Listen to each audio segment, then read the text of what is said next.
In the history of Western movies, light is usually bright, vast, and heroic. But in the 2007 masterpiece, The Assassination of J.C. James by the coward Robert Ford, legendary cinematographer Roger Deakins did something completely different. He didn't want a clean digital look, he wanted film to feel like an old faded 19th century photograph. In this video essay, using technical insights shared by Deakins himself, we will look at how he mixed real vintage logic with smart studio lighting. We will break down how he used silhouette, handheld fixtures, and special lenses to turn a classic Western into a melancholic study of celebrity and betrayal. Let's break down the most famous sequence in the film, the night train robbery. Many cinematographers would use massive construction cranes with large sofa boxes to simulate moonlight. But Deakins wanted a terrifying, realistic darkness. Left the entire forest in the total darkness and relied on just one single 5,000-watt tungsten furnace light mounted on the front of the train and connect the lighting regularly simultaneously. There were no other lights hidden in the trees and absolutely no background illumination. At the same time, cover the railway tracks with smoke so that the beam.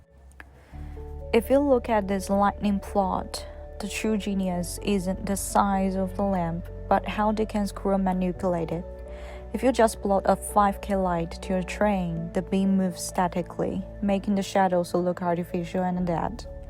To simulate the violent bouncing and the charging of a 19th century steam engine, a gaffer stood right outside the camera frame, physically and subtly painting and tilting the 5K fixture by hand.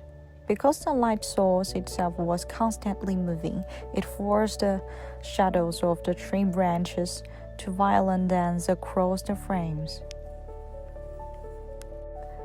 Furthermore, Deakins combined this moving hard light with a heavy mixture of oil smoke and dry ice. As the intense 5K beams cut through these airborne particles, it triggered a massive Tyndall effect, turning the light into a solid, volumetric weapon. Crucially, Deakins completely eliminated the field light. By keeping the environmental exposure at zero, the camera's dynamic range was pushed to its limit. The outlaws, standing on the tracks, received zero ambient bounce, reducing them to pure, terrifying silhouette against the glowing mist. Narratively, this design strips away any sense of safety. The light doesn't just illuminate the scenes, it physically captures the chaotic, unpredictable terror of the robbery. Let's examine this incredibly intimate candlelit scene between Dick Little and Sarah. Today, with more than high ISO digital cameras, a cinematographer could shoot the scene using only the real candle. But we must remember this film was shot in 2007 on Kodak's 35mm film stock. As noted in our lightning analysis, true candlelight does not emit enough foot candles to properly expose the film negative. If Deakins relied only on the prop candles, the faces would be lost in muddy grain. When shooting the wide shot with all characters, Deakins reaches a heavily skirted 2K blanket light directly above the center of the table for a faint basic exposure, creating a unique conflict between time soft and hard light. To break up the deep shadows and prevent the background from going completely flat, he strategically places several 1K tungsten practical lamps behind the characters. This subtle illumination in the dark areas visually echoes the simmering, unspoken desires rippling through the room. Second, the intimate close-ups. When the camera moves in on Sarah, Deakins introduced a completely hidden actual light source. He placed a highly diffuse light out of frame, positioned extremely low on her left side. To make this hidden light feel like a tiny flame, it couldn't be harsh. According to our schematic, Dickens fires several tungsten Fresnel light into a large diffusion of bounce frame.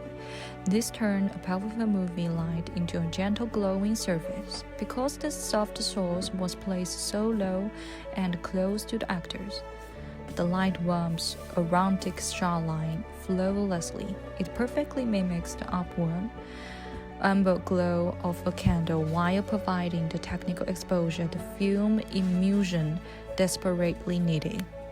The psychological brilliance here is the contrast. The illuminated sides of their faces glow with the illicit warmth and sexual tension, but the unlit sides drop off immediately into a minus exposure abyss. The pitch-black room concealed their affair, trapping them in an intimate bubble of light where morality vanished into the shadow. In the bar sequence, Dickens masterfully exploited visual motivation to deceive the audience. To the naked eye, the scene seems illuminated by the blue moonlight outside and three warm particle lamps indoors.